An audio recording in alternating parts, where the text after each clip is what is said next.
They've stood at the front lines of law, leadership, and public service. From the courtroom to the classroom, Attorney Karen Jimeno brings sharp legal insight, academic excellence, and a voice that has guided national conversations. Attorney Mike Toledo, a seasoned public affairs strategist and legal mind with years in media, corporate leadership, and government reform.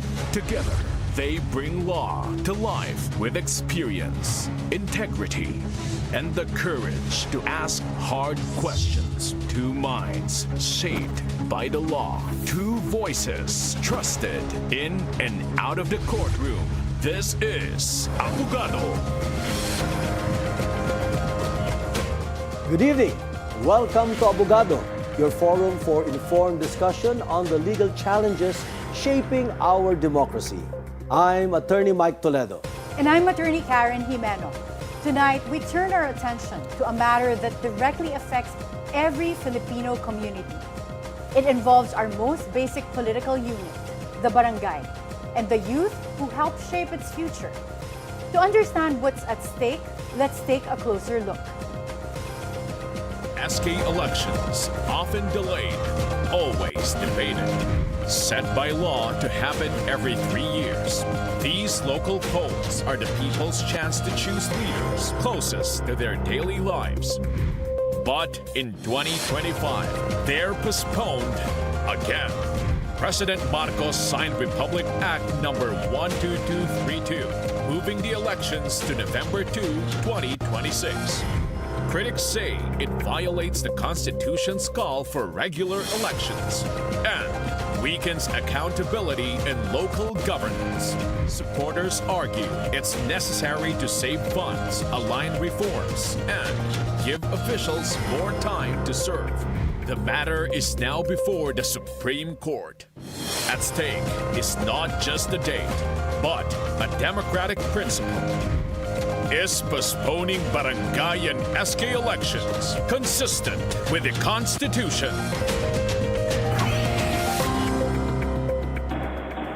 Joining us tonight is Attorney Michelle Frances Morales-Paredes, Director 4 of the Commission on Elections and the Project Director for the 2025 Barangay and SK Elections. She earned her law degree from the Philippine Law School and her AB in Communication Arts major in broadcasting. So perhaps maybe she can join the Billionaire News Channel from the Philippine Women's University. She is a former partner at MC Morales and Associates, and outside her legal career, and this is really new, she's also a novelist, and that's something I would really want to know. What novels does she write? Maybe later on. So, welcome to Abogado, Attorney Michelle. I love it, partner. Bigla ka pa nag-recruit ng Oo nga, for, diba? For Abugado or Billionaire News Channel? She has the looks, yes, she has the brains.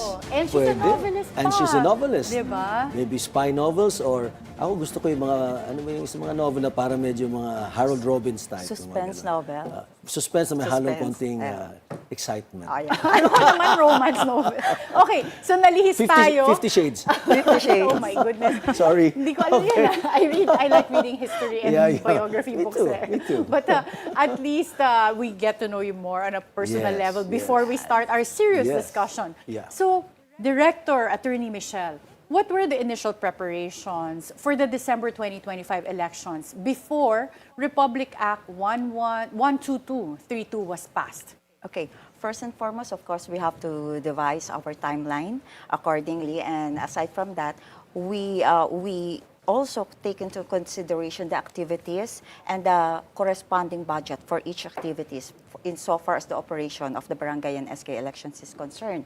Aside from that, when the budget is already proposed, on a different note, there's also a committee preparing for the clustered precinct, in which case the allocation of supplies which we will need on the ground level will be based.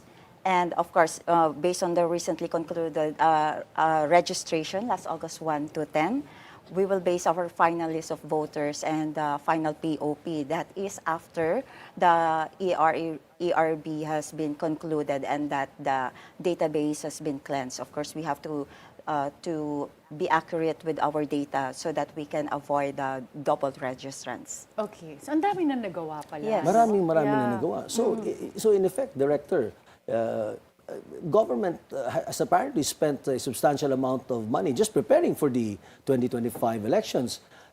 Paano naman yan? Kung talaga marami nang nagastos, hindi ba, again, it's a waste of government taxpayers' money if elections are again moved. Parang, partner, parang sa interview mo sa front, At the forefront? At the forefront. Ganda.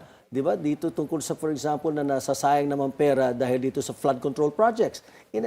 To a certain extent, parang ganun din to. Saan ko sasabihin? Parang ghost elections. Oh, At diba? least Actually, Mike and Karen, no, if I may add, we already have 20 active procurement cases and two projects which are two supplies that we are just waiting for the issuance of a notice to proceed. Kung dun sa aspeto na nasayang ba ang government funds, hindi, kasi this is part of the operation.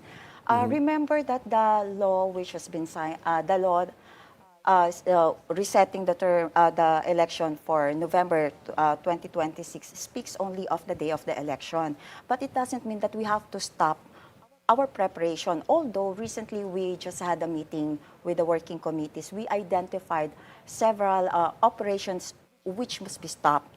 Kasi dapat mag-commence na lang siya sa 2026. And there are also procurable items na dapat siguro, although nakaschedule siya, kasi may timeline na kami dun eh, nakaset na siya para sakto doon sa dispatch schedule natin for November 10. Lahat nakaready na yung mga supplies. So yun yung hinahabol natin eh. So meron doon na, teka, kung ganun pala na mag-November 2, 2026, merong mga procurement na okay lang i-proceed. Merong mga procurement naman na yung like the inks and indelible inks, and we do also have the pens and ball pens. Next year na yun. Kasi according to our allocation group, dapat pinoprocure yan 3 months prior to election. Pero pinagandaan natin considering that there is confusion among us, not only to the voting public, but even on us in the Commission on Elections.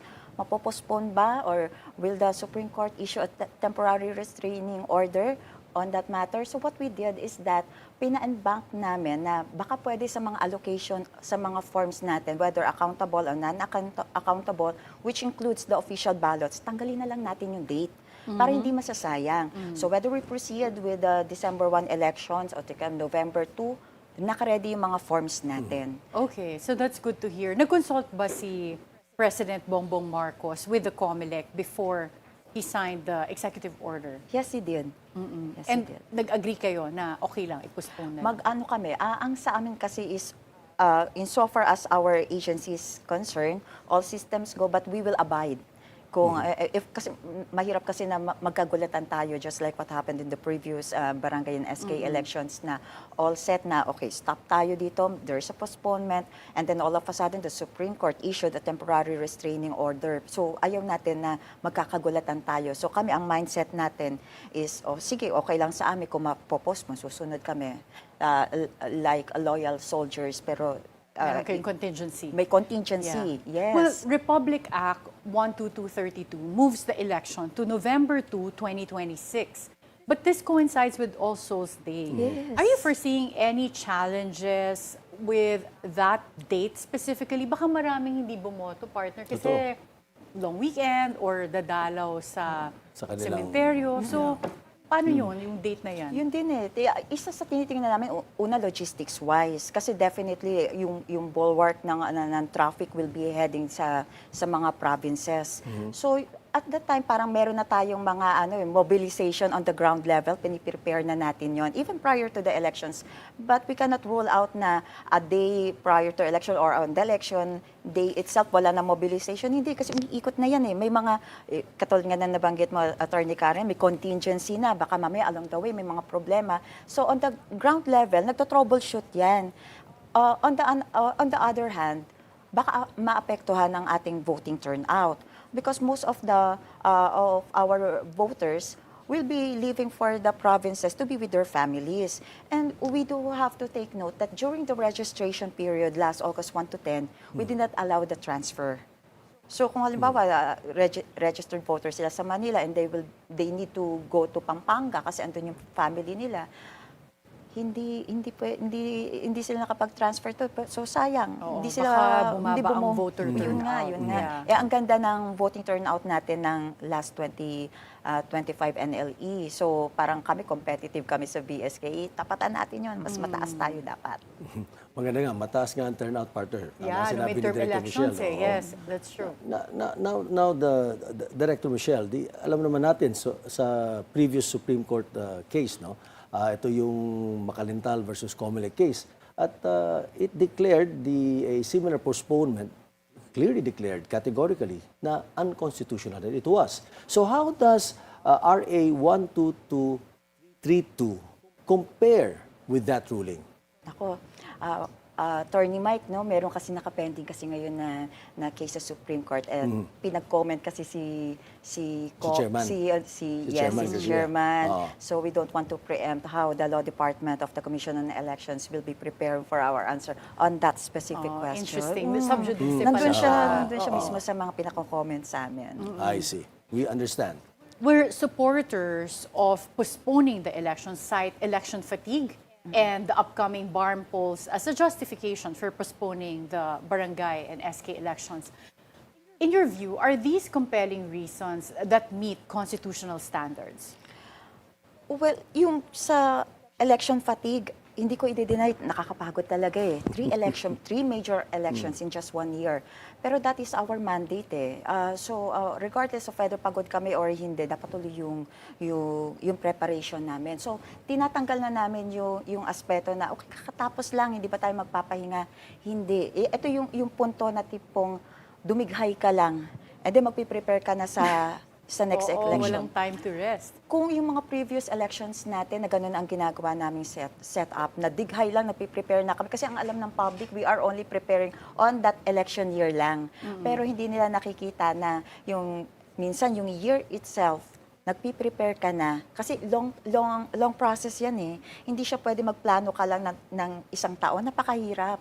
Kasi magpiprepare ka for the budget. Titingnan mo yung risk registry mo na nangyari nung nakaraang elections in order to prevent it. Kailangan ba tayo i-upgrade? Ano yung dapat nating palakasin? So if there's a problem with our voting turnout, with the number of our registered voters, we must do something about it. So siguro kailangan gandahan natin yung engagement natin with the stakeholders, gawin natin na palakasin natin yung partnership natin with other agencies, with other organizations and schools. Even schools, they are very active, particularly mga kabataan nila. Share with the same advocacy. If we're going to strengthen that, baka mamaya maiba yung kwento. So kung naging matamlay yung mga previous elections, buhayin natin, tingnan natin kung saan anggulo nagkulang. So yung dighay, totoo yun kasi we need to consider ano yung mga naging lapses, ano yung dapat i-improve, or kung naging maganda na, ayaw naman natin maging lax yung preparation natin doon because we don't want to discourage yung commitment natin, yung voting public. And anything can happen under the sun. Baka mamaya kahit gano'n kakaplanado sa isang election, then pala sa atin, bam, nasira. Kasi hindi mo na-take into consideration. Kasi naging kampante ka. So, with more reason, ito, 3 taon, 3 election pala na ipiprepare natin. Ang mindset namin, this is our mandate. So, regardless of whether we are tired or not, we have to proceed with all our preparations. Director Michelle, no, there are a lot of critics that they're saying that the postponement of the elections again effectively extends the terms of the incumbent barangay and SK officials. And extending it clearly without a fresh mandate from the electorate or from the sovereign. So how does the Comelec actually interpret this particular holdover provision? Actually, Attorney Mike, that is also part of the issues which the Law Department will be commenting also on the Supreme Court. So magkaka-part 2 pala to. Makakapart no? ito. Oo. Lalo na depending on the decision of the Supreme Court. Oo, baka bukas wala na akong trabaho. Pag sagot ko, madaldal pa naman ako ka. Or biglang merong indirect contempt Yes. for discussing the Sino ba case. itong babaeng madaldal na to? Pinadala ni Chairman. Well, does Congress have the authority to postpone elections since a law came out Or is this power limited to only fixing the term of office? Well, the Congress has the plenary power to legislate, and that includes also the power to postpone. Pero yun nga, that is not an absolute rule, just like what the Supreme Court has mentioned, na there must be justifiable reasons or grounds bakit mo ipopostpone siya. So, baka doon lang ako kasi baka mamaya tumawid ako ng... Oo, more on the merits talaga. Okay. Talagang talagang abogadong-abogado si Director Michelle. Very, kasi and meron very kaming, respectful of the Supreme Court. Kasi meron din kami mga guests na siguro sometimes they thread a thin line between violating the sub judice rule, which actually we don't mind because it will be good for the show.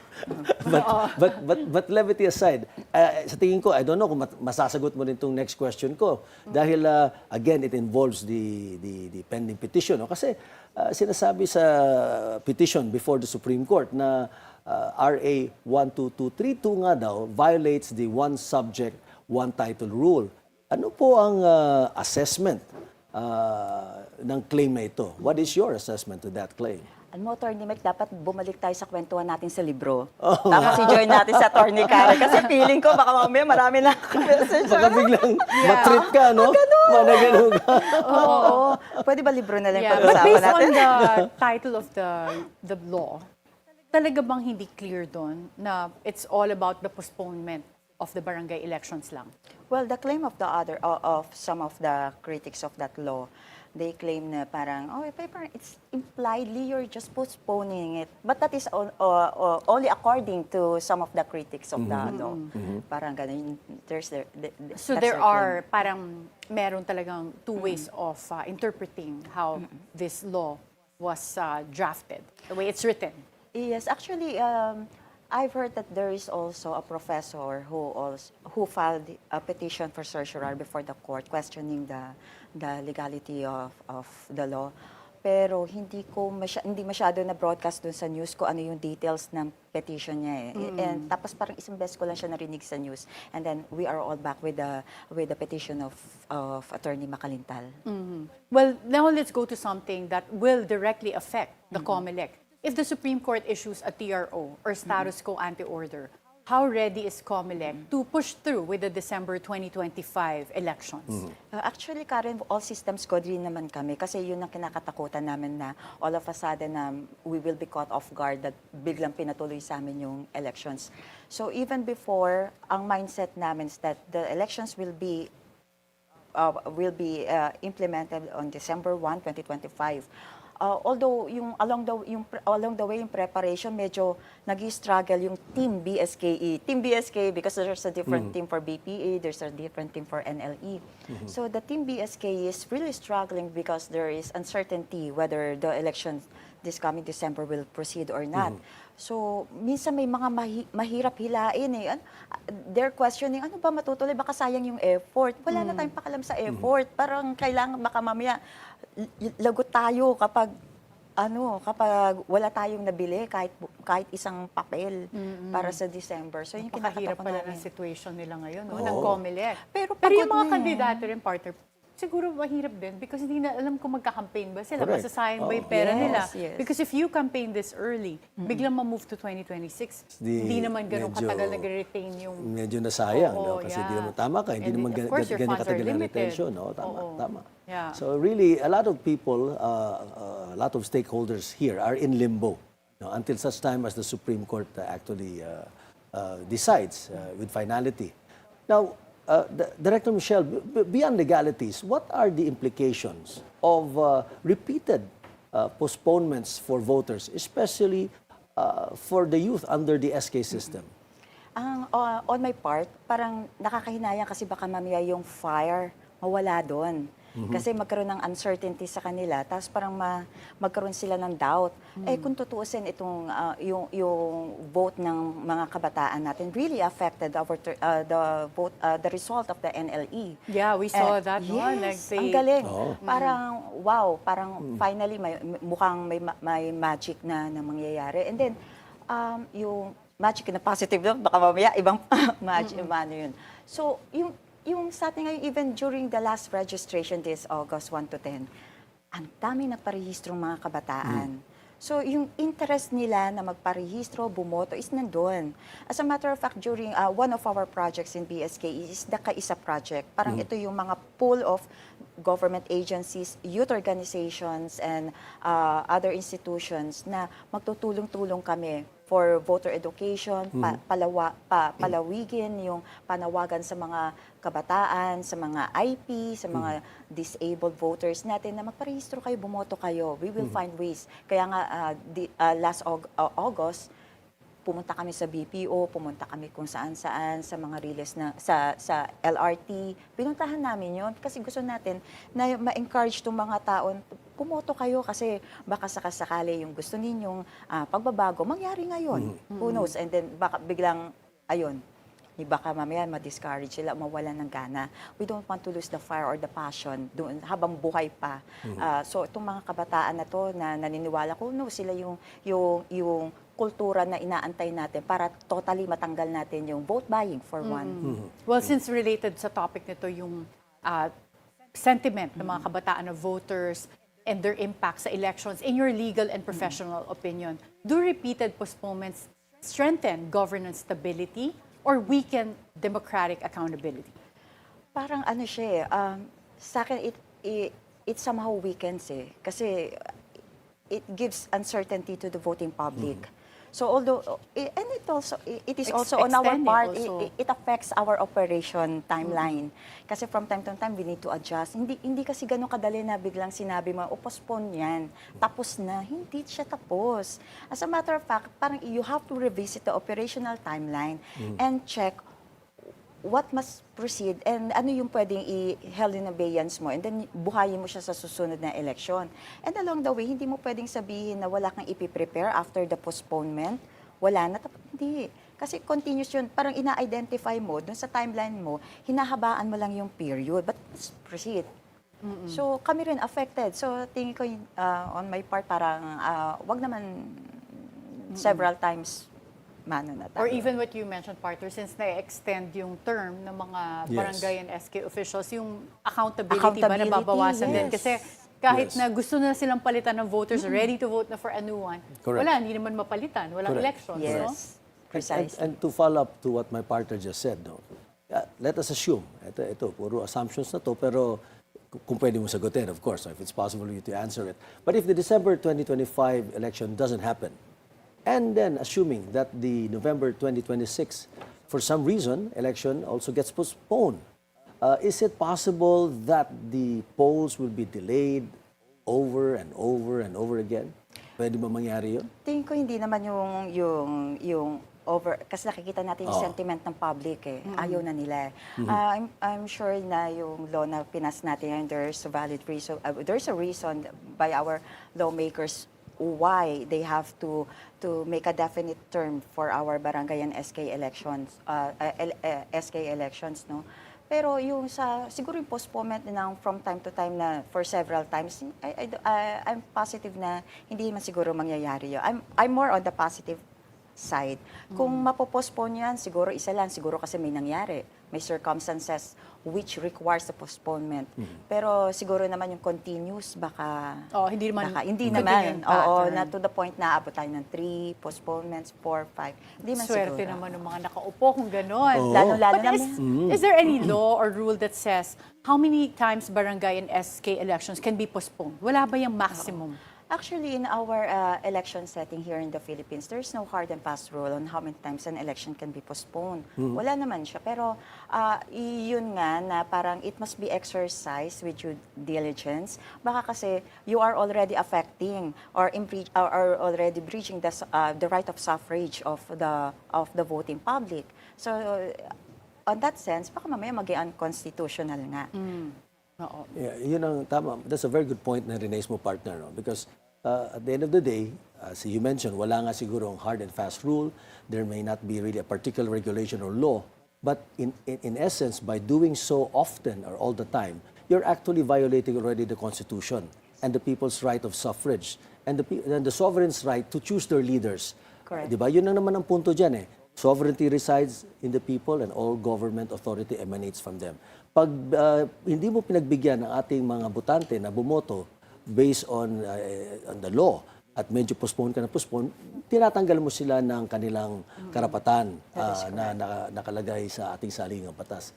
Kaya siguro, Director Michelle, siguro pwede mo rin sagutin to. Hindi naman siguro to subjudicial partner. No? Looking ahead, ano po mga reforma? What reforms could ensure that barangay and SK elections are conducted regularly without the cycle of postponements that we have been seeing these past years?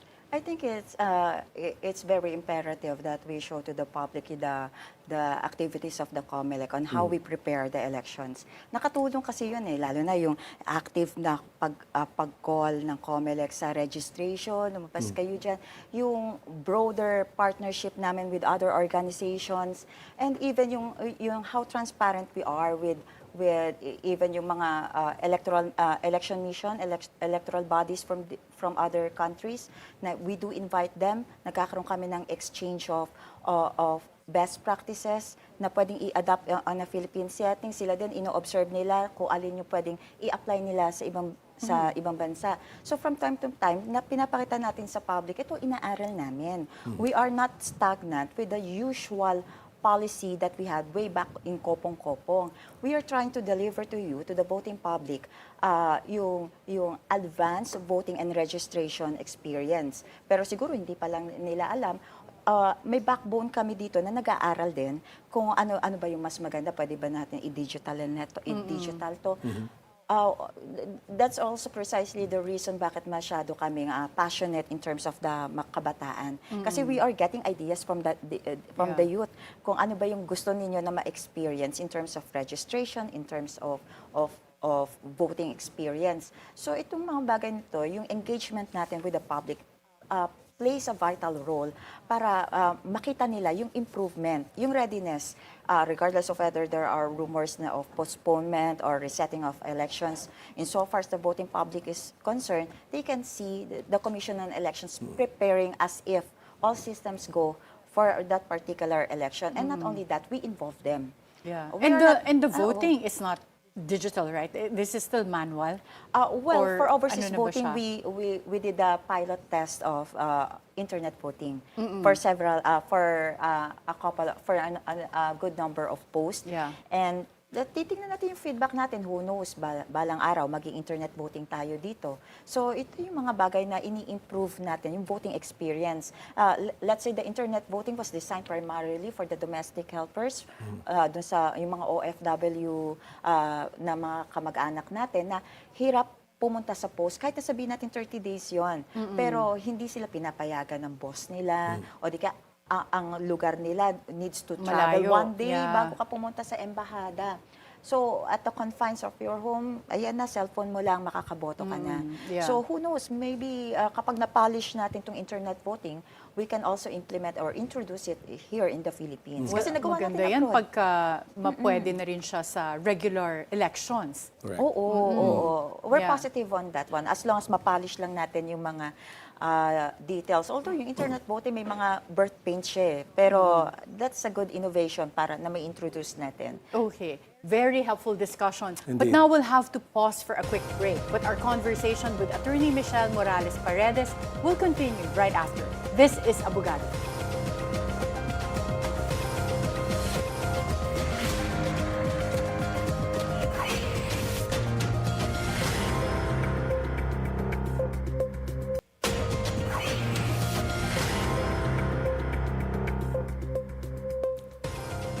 Welcome back. You're watching Abogado. Before the break, Attorney Michelle Morales-Paredes discussed some of the legal and practical challenges surrounding the postponement of barangay and the SK elections. And Attorney Michelle, we were talking about yung fact na manual pa rin ang barangay and SK elections. Bakit nga hindi na lang i-automate ito? Nakita naman natin what the effect is of automating elections kung gaano kabilis yung resulta. Actually, last 2023 Barangay and SK Elections, we piloted 3 barangays na i-automate natin using, at that time, VCM pa. So, mabilis siya in a sense, pero dahil luma na yung makina, nagamit na siya for 3 consecutive elections, ang dami niya niyang sakit. And when we speak of 3 consecutive elections, 9 years. So yung lifespan niya, lumagpas na. Ito ba yung Smartmatic machines pa? Yes. Vote counting Okay. machines Vote pa, counting VCM. machines. So, Okay. Pero since ano naman to, since pilot lang naman, itetest natin kung okay yung sa may barangay. Tinry natin. Although mabilis, mas ano siya, practical pagdating sa mga election officers natin sa ground level. Pero makikita nga natin yung sakit. Pero siguro, on a different note, baka kung maganda ang makina mo, mas mabilis na. Katulad nito yung Miro, nakaraan. yeah. Yes. O, kasi bago siya, bagong-bago. So, hindi pa gasgas yung makina niya. Mas maganda siguro kung yung nanggagamitin mo. But on another note, mahirap siya kung i-implement na natin. Kahit sa NCR pa lang, ilagay na, sabihin na natin ng NCR. Kasi bawat barangay, may kanya-kanyang ballot face yun.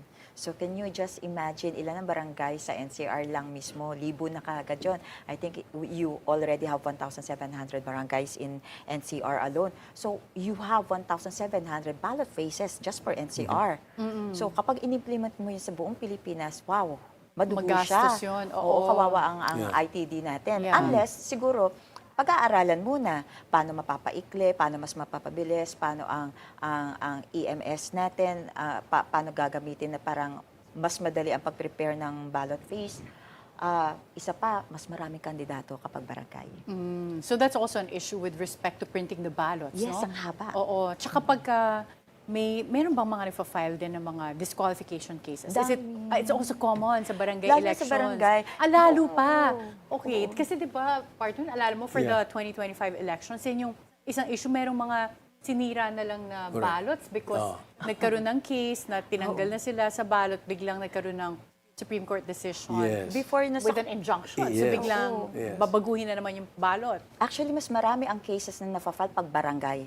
I didn't know that. Compared Okay. kapag NLE. Kasi dati sa Commissioner's Office ako, pag nagre-resolve ng case, makikita mo kapag barangay, binibigyan na kami ng deadline or kota-kota para ma-resolve namin That's yun. really a director, partner. That's really a Mas marami. revelation. Una-una, maraming tumatakbo.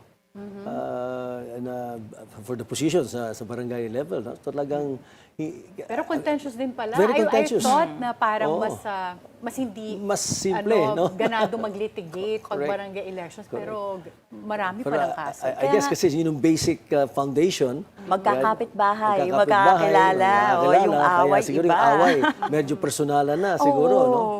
What about issues like vote buying? Laganap din ba to sa mga Oo. barangay and SK elections? Yes. Oh, mas nag-e-evolve. Nag-iiba. So, if you don't mind, Mike and Karen, I'll share one Yes, of the please. discussions I had with one of our partner organizations sa Comelec. Kasi there's frustration on their part na despite the diligent act of the Commission on Elections to combat combat vote buying, lahat na pinartner na namin yung mga agencies, lahat ng mga organizations na tutulong sa amin to combat the vote buying, hindi po siya mapatay. Nag-evolve lang siya into a different breed, into a different species, pero doon pa rin siya. Ang masabi ko talaga sa kanya, hindi siya mawawala. Which is, what are these? Mapatay ako. Oo, hindi. What are these? Like anong mga issues to? Digital in a different form. O sige, baka bigyan kita ng ibang hindi naman monetize yung... So parang Oo. iba-ibang anyo ng vote Nag-iiba buying. yung anyo niya. Okay. Tapos nag-iiba yung style.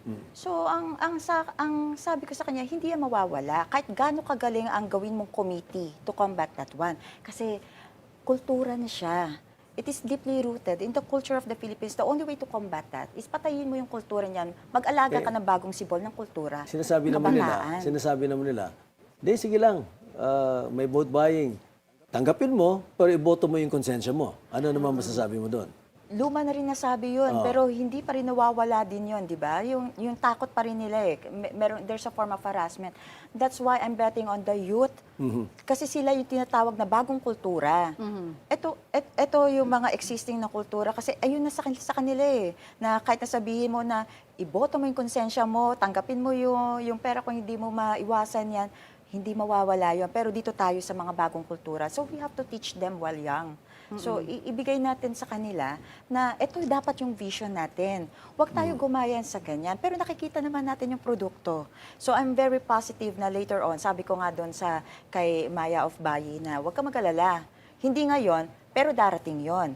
That's the time. Kaya dapat alagaan natin tong new breed of voters natin, yung mga kabataan. We have to invest in our youth. That they don't adopt that culture that Yes. you're talking about. Oo. When it comes to election violence, nangyayari ba to sa mga probinsya, sa mga ibang areas where we also observe election violence during national elections? Yes. Ay, ganun din sa During- barangay? Mas maggrabe rin. Okay, Kasi yung grabe, away ah. nila doon, iba yung Oo. away kapag magkakapit-bahay, Medyo pag personal, no? magkakakilala, Ah. personalan nyo, tapos ng election, nagdedemandahan pa. Lalo na libel, cyber libel, just fixation. Nagiging personalan eh. Unlike yung NLE, medyo ano pa May tayo distance dyan. talaga, no? Okay. Yung sa early campaigning, nagkakaroon ba ng early campaigning na violation itong mga tumatakbo sa barangay or sa SK? Yes. So this is rampant. Nagkakaroon talaga ng violation? Yes, meron. Meron din, ha? Marami na ba kayong natanggal because of all of these election offenses that occur? Oo. Even yung mga offenses for vote buying, meron na mga na-disqual. May mga nasampulan na tayo doon. And minsan nagpapublish si Comelec ng mga list ng mga cases na mga na-disqualify nila. Siyempre, of course, kung aakyat sila sa taas, hindi na namin kontrolado yun. But as far as we are concerned, as long as there is sufficient evidence para ma-filean kayo ng case for disqualification, pa-filean. Maganda yung ano ngayon yung vision kasi tina-target talaga yung vote buying. Kasi meron na tayong isang specific committee to combat vote buying. So And- sila yung active na mag-file ng cases. You've been involved in elections even in the past administration. Nakikita mo ba na, one, dumadami ang mga kandidato, parami ng parami ang mga kandidato sa Barangay and SK Elections, and at voter turnout, dumadami ba or kumakonte? Mas dumadami ngayon. Both Mas ways, dumadami. candidates and voters. Yes, so, pero all sorts of candidates. Minsan iba pampagulo lang talaga. Yung iba naman, parang during the time na alipin sa gigilid pa ako, yung Naka-expression si Director Michelle eh. Novelist. Novelist sabagay, partner. oo. parang bakit natin di-disqualify dahil mahirap. Pero kung sincere at wala naman disqualification, kasi minsan nagtatalo kami ng legal aid namin. Ito yung o di ka minsan yung boss ko kasi hinahain ko sa kanya, ito yung ground. Parang ground ba yun dahil hindi niya kaya yung isuportahan yung campaign niya? We do have the social media platform. Nag-i-evolve yung campaigning natin. So, why don't we look on that aspect also? Pero kung alam naman natin na parang nuisance siya, pampagulo lang, may mga tinatanggal kayo. Dami talaga kasi pampagulo lang talaga or pampahaba dun sa mga balota natin. And they also file SOSE, yung statement of contributions. Sa ngayon, nagiging mas and mabait expenditures. na yung mga kandidato natin. Pero yung una, hindi. Hindi Ang nagpa-file. daming, oo, ang Pero daming- hindi nyo nahuhuli or na-penalize nyo ba sila for not filing? Because that's a requirement, right? Yes, kasi before yung first job ko sa Commission on Elections, sa Campaign Finance Office ako, which is PFAD na. So kami yung nagpo-prosecute ng yung mga hindi nagpa-file ng Statement. SOSE, ng overspending. Yes. Nakalaban ko pa si Atty. Makalintal kasi election lawyer. So meron kami minsan nga mabigat sa kalooban mo kasi ina-assess sila even sa piso. So parang sabi ko, parang bigat naman. Pero yun yung ano eh. Yun Yun sa yung role batas. mo eh. Oo. Yung ano mo eh. Yeah. Trabaho natin yun. Actually, partner, maraming ang, correct me if I'm wrong, I'm just not talking about barangay or sa Sangguniang, no? Or sa SK elections. Even sa national and local elections, maraming nagva-violate dyan sa requirement that you should file your statement of campaign expenses. That's very important and very crucial. That's why you have to justify and make sure that your expenditures is within the bounds provided for by law. Pero Baka atin-atin lang. siguro pwede namang, hindi nyo ba naisip i-relax yung rules? Or like modify the election rules to make it less administratively burdensome for Barangay and SK? Kasi hindi naman ganun kalaki machinery nila. For barangay, more on kasi they are required na to file SOSE. But in terms of prosecution, wala kasi sa ano yan eh. It's more on the NLE that we prosecute yung mga national candidates, national and local candidates. Pero we do have programs for them. Now that is part of your obligation. As a matter of fact, when you file your certificate of candidacy, that is part of your undertaking, that within 30 days after elections, you're going to file your statement. But with respect to, to our initiative na to have it laxed, as a matter of fact, we even proposed na kung ano ba yung gawin natin realistic yung expenditure limit. Kasi noon pa yun yung 5 peso, 12 pesos. Hindi pa na-amend, mababa pa rin. Pero isa kami sana nagpo-push na sana maging realistic. Kasi sino ba ang tatamaan ng actual na mga batas natin? Yung mga kandidato na hindi sila aware na, o nga pala, mayroon palang limit. Pinoprosecute pala yun. Kasi ang dami pa rin kandidato na they are not even aware that they are obligated to spend only this certain amount based on the number of registered voters in their locality. Di ba pati sa media exposure, di ba, mini-measure din yan? Yes, diba? kasama din yun. So even the barangay, those running for barangay position, SK, or hindi sila kasama doon? Hindi only sila the kasama national, doon. the Only national the official. national Kasi pati local. in the last election, di ba, even your appearances on social media platforms are already counted. Yes. Di ba? Kasi may limited time ka eh. Yeah. Of course, this has evolved through the years. No? Dati wala pa namang social media. Just when you come out. Kaya nga may mga tanong dati, I don't know, I'm sure na-resolve na by this time na, kung lumabas ka sa isang talk show, kagaya ng Abugado, yan ba, at ikaw ay kandidato, yan ba ay counted? Di ba? Yan ang mga nagiging issue in the past. But for the barangay kasi, I would like to see the cost also to go down for them when it comes to campaigning because we don't want them to be corrupt. And if you make it so expensive for them to run, you attract a certain kind of candidate na tatry niya na lang bawiin pagkatapos manalo, di ba? Meron kasi siyang parang it has been a debate within the Commission on Elections whether we should also run after the SOSE of the barangay candidates or ito lang sa national and local candidates lang. Parang tagal na yan parang doon pang panahon pata ni Director Rafanan sa Law Department yon. Pero kasi ang stand at that time is that etong si baka mamaya ba? Paritay ng mga barangay. Pero there's always a thin line because as I was saying, dalawa ang position doon ni Comelec and this has been a debate for several years already. So, wag tayong pakampante na, sabi naman dito na may isang point of view na the barangay officials should not be prosecuted doon sa non-filing of SOSE. There's also another view na hindi kasama sila because that's part of their commitment as the elections. And they are also called candidates. So, i-assess mo sila based sa mga expenditures nila. Well, very interesting discussion, partner. Indeed, And I learned a lot tonight about the SK and barangay not elections. just from the law perspective, but the actual situation on the ground na matindi pala ang labanan and even the problems we see at the election level sa national scale. We see it at the barangay, no? Well, we will be monitoring this, Director Michelle, kasi interesting, hindi pa natin alam talaga kung postpone na for good o baka bigla pang magbago sa Supreme Court. So, Director Michelle, we want to hear your final thoughts from a constitutional perspective. How do we balance legislative authority to set terms with the people's right to periodic elections? Okay. So, we just have to go back to the basic, the 3 branches of the government. So, yung tatlong powers ng government natin. First is there is always the legislative branch who can always legislate law to postpone it or to reset it into another election. But there's always the executive branch who has the power to veto that bill. And on the other hand, in the event na maging batas nga siya, there's always the judicial branch of the government to review if there's a violation or to review if it's unconstitutional or not in order to protect the right of suffrage of our people. And of course, we have to also, all these powers should be balanced altogether to ensure that the right of suffrage of the voting public will be protected as well. And Partner, meron ka ba bang final question? Well, hindi naman the question siguro, but siguro I would just like to comment based on what Director Michelle said and based on our discussions.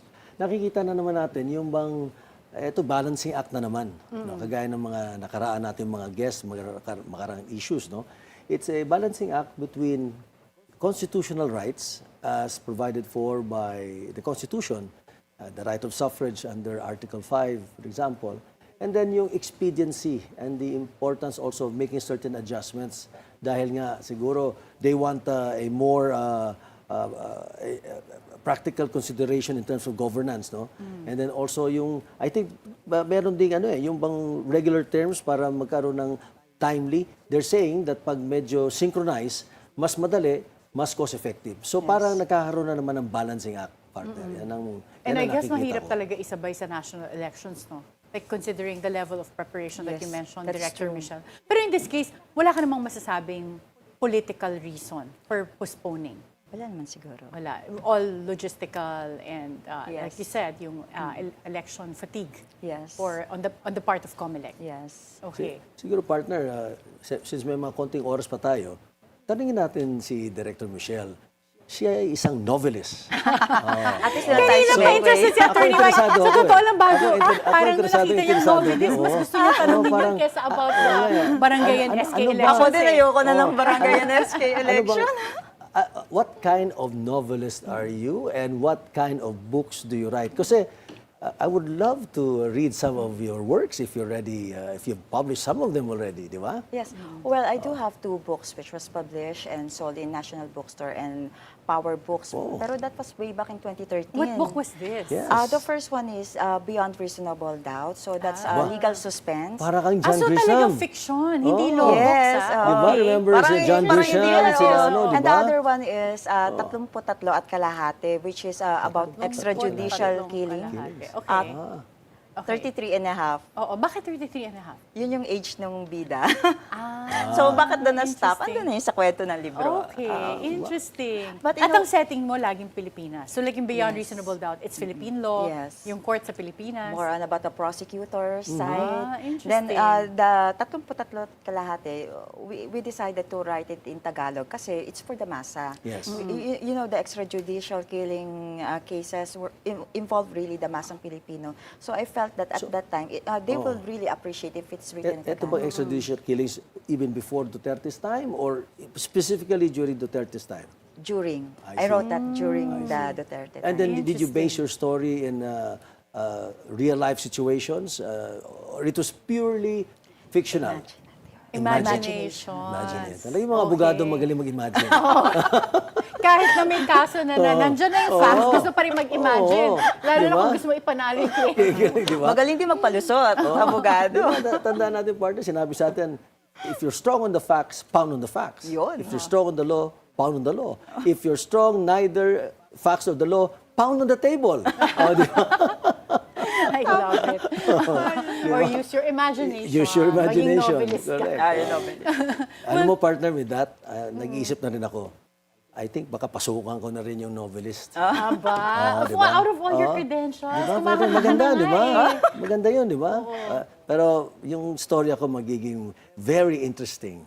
Very interesting for sure. Mag-iisip But you ako. write Mag-iisip books about politics since you're always in the thick of things. Pwede politics na may konti. Kahit na fictional, pero based on derived from real characters. And diba? may pagka-Harold Robin siguro. Talagang yun yung mga pen mo, ha? Ay, nako, what a fun Thursday night. Talagang nakaka-enjoy kong ka-host. Well, Attorney Morales-Paredes, thank you for joining us and sharing your perspective on this pressing constitutional and democratic issue. Tonight's discussion reminds us that elections are not just about dates, they're also about rights, mandates, and the people's trust in our democratic system.